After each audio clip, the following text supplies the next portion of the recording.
I think we can all agree that the Swedes are world renowned for their approach to interior decor style. And I guess the best way to summarise this one is that they like their homes the way they enjoy their lifestyles. Minimalist, quite reserved, they don't want to throw things in your face, and it's not going to be braggy or show offy.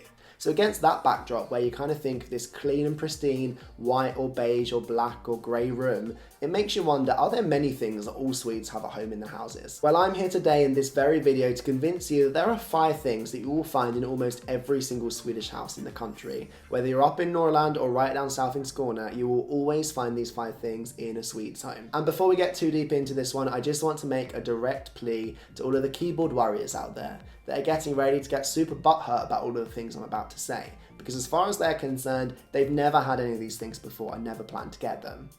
To those people, I just want to assure you that I appreciate this is a generalisation. Not everybody in the country can possibly have these things, then they'd always be out of stock in your local IKEA, right? But generally speaking, I think it's safe to say the following 5 things are common in most Swedish households all across the country. So follow along and let me know at the end, how many of these things do you have at home? You ready to jump into this? Let's get started. And the first thing that makes my list today is one that you are probably very familiar with if you've been into the entranceway or the hallway of any Swedish home, and it's a shoehorn. And for those of you that are less familiar with this device, it's not a broken umbrella, and despite the way it looks, it's not actually capable of inflicting as much damage as you would think. In fact, the idea here is you put it at the back of your shoe when you're about to go out in the morning, and then it helps you get your foot into the shoe. And don't get me wrong, we have them in England as well, but it's not so common that you will find them just laying about scattered at somebody's home. Whereas here in Sweden, they seem to love them. And I wonder if it's got something to do with the weather. I mean, particularly in the winter time, they get some quite severe conditions here, and they don't really want you traipsing all of the dirt into their house, which is why, of course, it's a custom here to make sure you always take your shoes off, and then they just want to make sure that you get eased back into that shoe again when it's time to go home. And I'm not sure if it's just got something to do with wanting to make a quick exit when it's your time to leave, but they seem to use the shoehorn as their get out of jail free card. They want to be out of that place as soon as possible, and the shoehorn makes that possible. It's the escape weapon. Is this common anywhere else in the world? I want to know where this comes from, because as I said, it makes a lot of sense. I'm just not used to seeing it in people's homes until I came here. The second thing that makes my list today of the items that you will find in almost every Swedish home in the country is the soda stream. I feel like I've made the transition to full-on beauty influencer now, but you get the point, okay? Soda stream is one of those things that I feel like got released in the world 10 or 15 years ago, and the rest of the world didn't take much notice. But here in Sweden, it became a staple. Yes, while the rest of the world said a collective no thanks, we'll stick to our tap water, here in Sweden the soda stream became a staple. You will find it in any kitchen you go into. It takes pride of place in the home, doesn't take long for you to come across it. They just seem to really like the idea of having sparkling water on tap. Pun intended. And again, I can see how this happened. It makes a lot of sense. Sparkling water is a little bit more interesting than normal water, and with SodaStream, you can add all sorts of different syrups to make even better flavours. I promise you this is not sponsored. They would have wanted me to say something a lot better than that. But I don't know, it's just one of those things that here in Sweden, they seem to really enjoy their sparkling water, and SodaStream is the vehicle to make that happen. So if you go to visit a Swede's home and they don't have a SodaStream, begin to question if they really should be the person you want to be friends with. Okay, even I can admit that that one was a teeny tiny little bit extreme. But this next one is definitely a litmus test to work out whether you want to be a Swede's friend or not. Yes, because the third thing that makes my list today of the things that every Swede has in their home is something that's actually been in the background of my videos ever since I began this channel. Have you noticed it?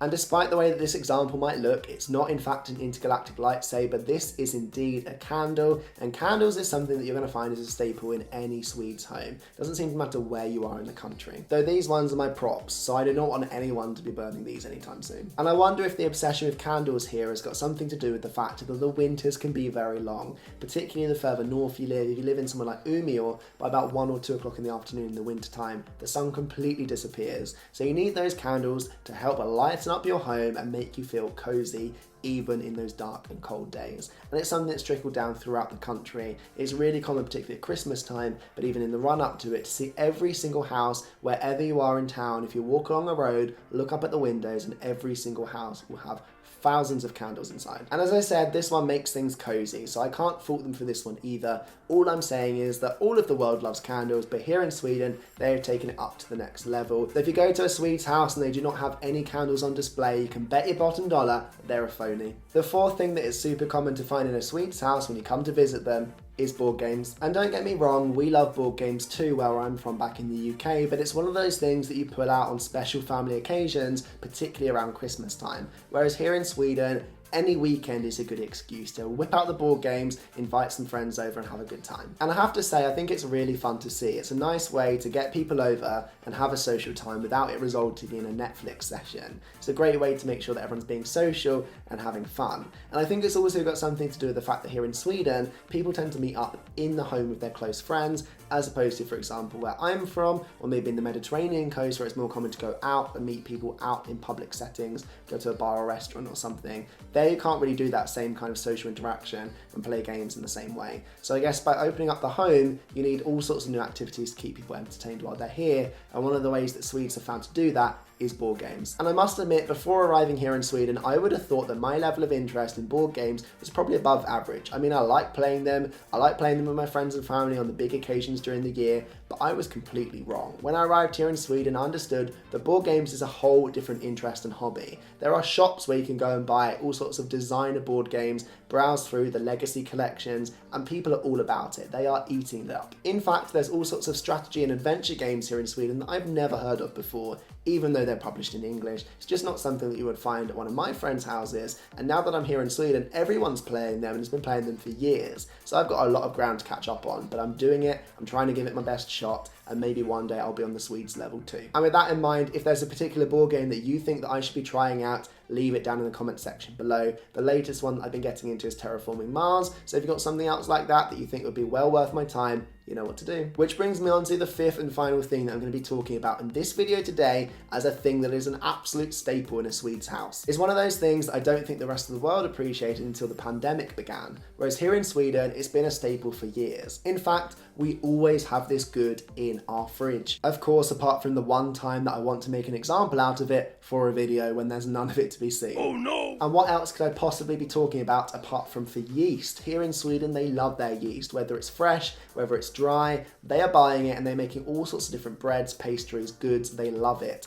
In fact, I'm pretty sure that when the pandemic started and the rest of the world just discovered banana bread and it became this big Insta trend, I bet the Swedes collectively scoffed and whispered amateurs under their breath because they've been doing that for years and so much more. Yes, I'm pretty sure that the Swedes could give every contestant on British MasterChef a run for their money because they are baking extraordinaires. In fact, at the beginning of the pandemic, whilst the rest of the world was going crazy for pasta and loo rolls, here in Sweden, the only product that was nowhere to be found was yeast. You could not buy it for love nor money, no matter where you went. I remember spending a whole weekend going from 6 to 7 different shops. None of them had yeast because everybody was at home getting their baking on. But I think you get my point. Yeast is a staple in any Swede's home. So next time you're going to visit one, make sure to ask, have you got any yeast available? Of course, this is the one time in the whole time that I lived here in Sweden that we haven't actually got any in the fridge for me to show you. That's typical, but I think you get the point I'm trying to make. Anyway, I hope you've enjoyed this video about the 5 things that you will find in pretty much any Swedish house here in Sweden. I'm sure there's other things I could have mentioned, so let me know down in the comment section below. What else is a staple that you're going to find in every Swedish person's home? Can't wait to hear what you guys think down in the comment section below. And if you're new to the crew, please make sure to subscribe. I'd really appreciate that.